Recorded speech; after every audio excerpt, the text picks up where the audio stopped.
Hey guys, how's it going? In this video we're going to go over 3 worked examples to show you how to do problems involving Newton's first law.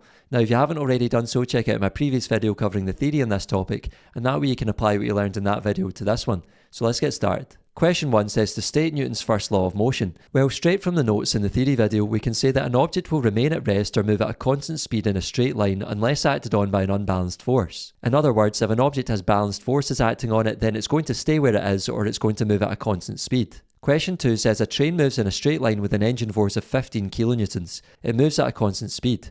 Draw a diagram of the forces acting horizontally on the train. Well, from Newton's first law, we can say that constant speed must mean that the train has balanced forces acting on it. And let's draw our diagram here. So we've got our train with 15 kilonewtons engine force to the right, and let's say that's its direction of travel. And we want to show all of the horizontal forces acting on the train. So if it's moving at a constant speed, it must have an equal but opposite force acting in the other direction. So there must be this frictional force of 15 kilonewtons acting back the way.